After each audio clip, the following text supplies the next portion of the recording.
Hi everyone. We are presenting Tiny Humans, Big Brain Energy. We're doing cognitive development in toddlerhood, ages 1 through 3. I'm Geraldine. I'm Gabriella. I'm Destiny, and we have Orchid as well. For starters, this is Piaget stage in toddlerhood. This is when a toddler is going through the end of sensory motor stage, roughly around 1 to 2 years old, transitioning to the early parts of the pre-operational stage. This transition focuses on the acquisition of language and development of pretend play, then leading into intentional behaviors as toddlers, they have fully mastered object permanence as well as mental representation. This includes the ability to play pretend. Mental representations become more efficient in thinking and manipulating information.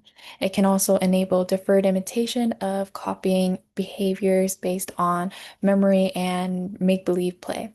Going into the pre-operational stage, symbolic understanding or thinking is presenting itself. Toddlers taking in mental images to solve simple problems, which is based on toddlers' experiences of past events and creating imitational behaviors. But the main takeaways of toddlers and Piaget's stages are object permanence and symbolic thinking. Now, to the next slide, some milestones in a toddler's cognitive development include more language progression.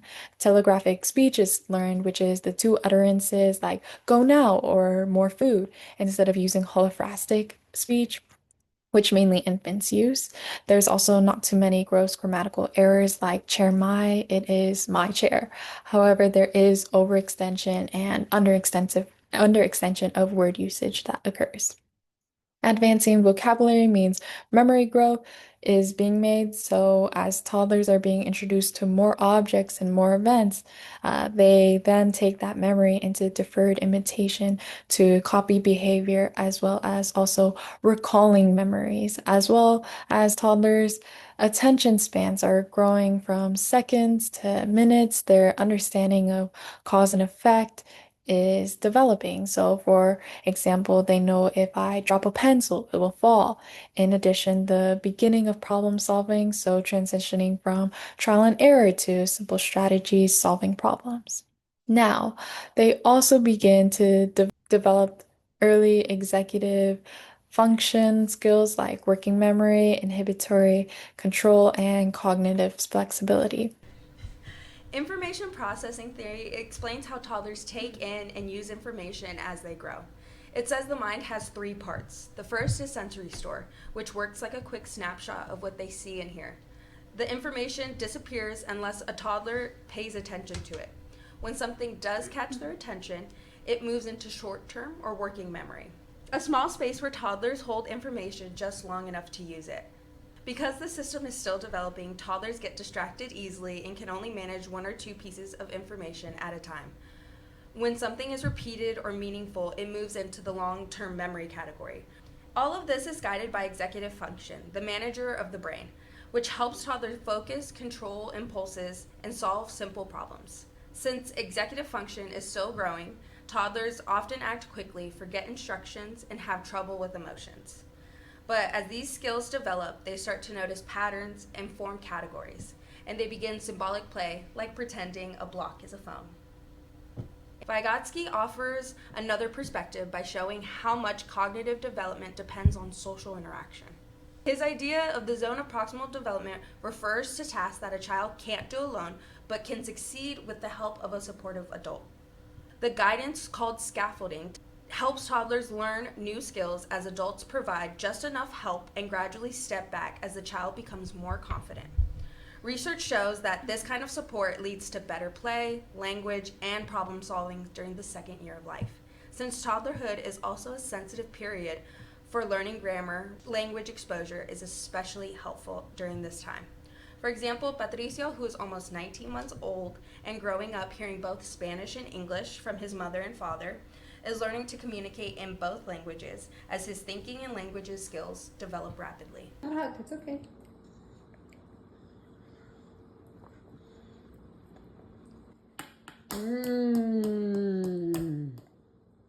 Más curry? Montgomery. Sí.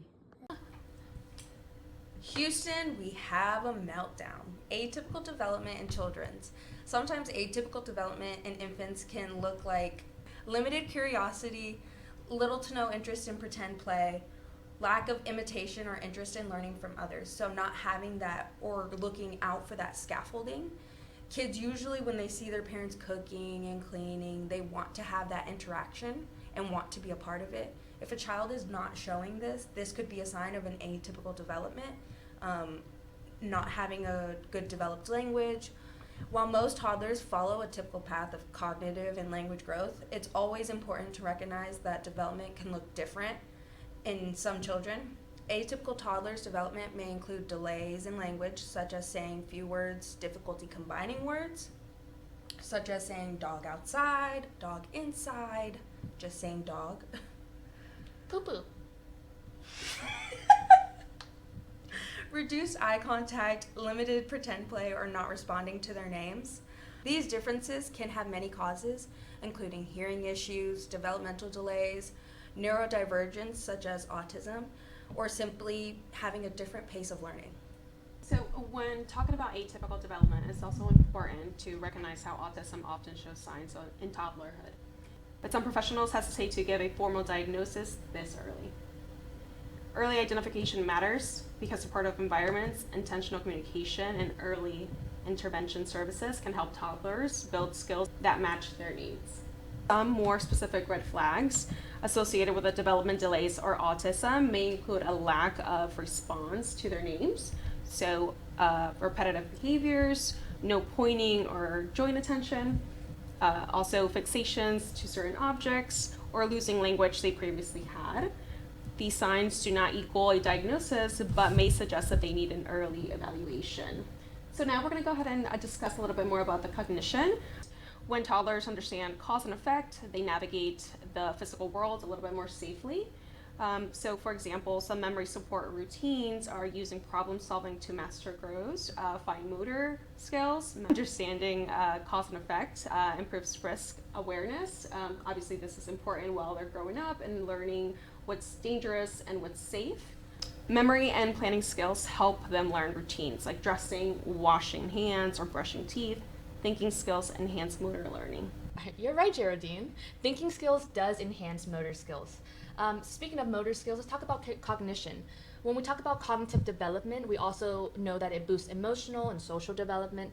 But as toddlers learn routines and rules, they gain confidence and emotional regulation. They start recognizing emotions and understanding others. And of course, cognitive changes drive the explosion in language. You know, toddlers can learn or can label objects, form categories, and use symbolic thought, which all support rapid vocabulary growth. We know that vocabulary explosion is around 18 to 36 months, and it's driven by those cognitive changes. So cognition is similarly like the engine behind communication in relationships. So it's quite important, right? And he's literally just a toddler, Your Honor. We'll edit that one out. Okay. Now let's talk about importance of peak cognitive performance with nap time.